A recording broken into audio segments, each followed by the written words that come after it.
Guys, Big J here. Interesting video today, starting off from our North Melbourne series and what should be a good 2024 season. Obviously, the regular AFL season for North Melbourne's finished. I'm starting off the North Melbourne content here.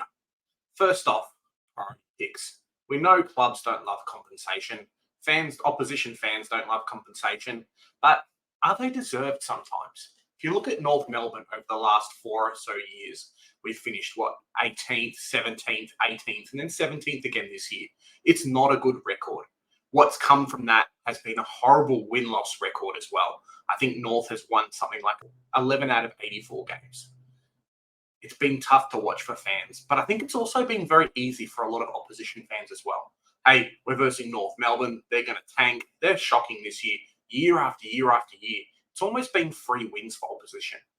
Yes, it's been great for the scorelines and the ladder positions for those teams, but it's also brought the game into disrepute a little bit as clubs have got those free wins. You know, if you didn't verse North Melbourne twice this year, you weren't almost guaranteed a spot for the finals. I know there's quite a few teams on there who did verse North Melbourne twice, and now look, they're playing finals. They played finals this year. So it's something to consider there. It's been really tough the last 4 or so years, ever since Brad Scott, basically. We've had 3 or so different coaches. Who did we have first? We had Reshaw come in. Cool. All right. Then we had David Noble come in. Cool. All right. Nothing really happened there. Nothing changed. A few players left, delistings, whatnot. And then now we've got Clarko. And then we know what happened in 2023 with Clarko being out as well. So it's been pretty dreadful. As we go into grand final week, we know the Brownlow's on tomorrow, being Monday night. And Monday is kind of when the announcement of priority pick assistance comes through. There's been some talk that North Melbourne's asked for some picks, asked for something, maybe a player or two, some extra list spots, but no one really knows. Tom Morris has come out and said one thing. Ralphie's come out and said something else. It's been a tough one, especially for North fans kind of copying it online, being like, oh, cool, they deserve nothing, blah, blah, blah.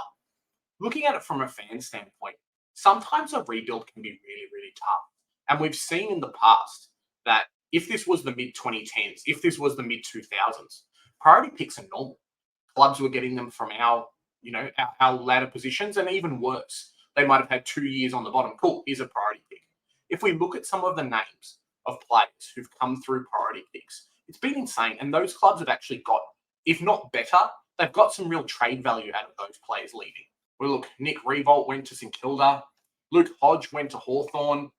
Chris Judd went to West Coast. I mean, there's 3 players who ended up playing 10 or so years for each of their clubs and became superstars. Go down the list. Brett Deletio did really well at Richmond. Jared Roughhead at Hawthorn again. Mark Murphy at Carlton. Yes, it wasn't a very successful time at Carlton, but he was a player that you guys got for free, that you could have traded on, but you decided to keep. And he became a captain of the club. Matthew Cruz is another one. Xavier Ellis is another one as well. And then we saw in 2019 with Matty Rao. So that's when they got Rao and Anderson. And Gold Coast, for example, have had compensation assistance basically since then as well, getting to pre-list players. And then this year as well, getting Jed Walter and a couple of other academy kids. For some reason, they get instant access to, and they get instant bid access. As a North fan, if that was our only priority, hey, you get access to Riley Sanders. Sure, you have to bid on him, but you get access to him. I think a lot of fans would take that. Yes, it is a year where we're getting compensation for Ben McKay. And because he's such a worthwhile, sought-after player, maybe he's not that great on field, but how many key defenders are actually available in the trade period? How many key defenders are available in free agency? He's basically the only one. Radigali is there. He's not a free agent. Clubs just can't go out and get him. They can with McKay, and that drives up the price. So if we got that as priority pick compensation, I'd be happy. As an opposition fan, I can understand why it's really tough. We're not asking for the hill. We're not asking, hey, give us all these superstar players. And yes, the team is slowly getting better, but there is major holes. If we go back over the last few years, we've constantly had 10, 11 players delisted. I know there was quite a few last year, the year before. Basically, since 2019, we've had all these players delisted. And why is that been? Poor drafting, poor development in the club. Yes, they're off-field problems, but they eventuate in the club being a poor club. If we had got draft picks out of those players instead of actually just delisting them for no value, life would be so much better as a North Melbourne fan, and the competition would be a lot better. because it wouldn't be a case of, oh, cool, North Melbourne's delisting another 12 players this year, which potentially could be the same thing this year. We've got 5 or 6 superstars. Well, North Melbourne superstars leaving through retirement. And then there's 8 or so players that are still up for contract as well. So could be another massive haul. Getting some assistance to help us push up the league, push up the ladder, only makes the league better. That's all we're asking for. Now, what would I love as assistance? We've had some talk at the moment. Cool, pick 1, pick 3 after our first rounder. People don't complain about that.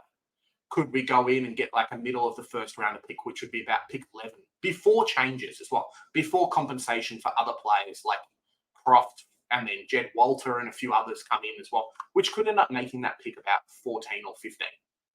Is that worth it, a pick 15 for some assistance?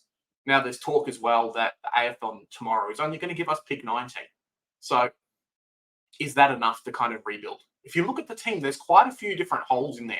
And outside of the first kind of 2 or 3 picks, we don't have a lot of draft picks this year. We're not a Gold Coast or a few other clubs that have quite a few second and third rounders. Why?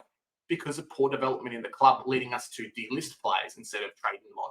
We're going to see that again this year. There's going to be a lot of players in that club who are going to end up leaving after 2 or 3 years. Cool, we spent a second rounder on you and we got nothing back. You played 2 games at AFL, they were losses, and now you can't get traded on for another player. It's a really tough situation and a poor cycle for clubs to be in. It's really, really hard to break out of that. And what even worse, it makes it like we can't get superstars to come in. We're trying. We go out there and we bid on them and say, yeah, cool, come to our club. No, sorry, I don't want to be on the bottom of the ladder.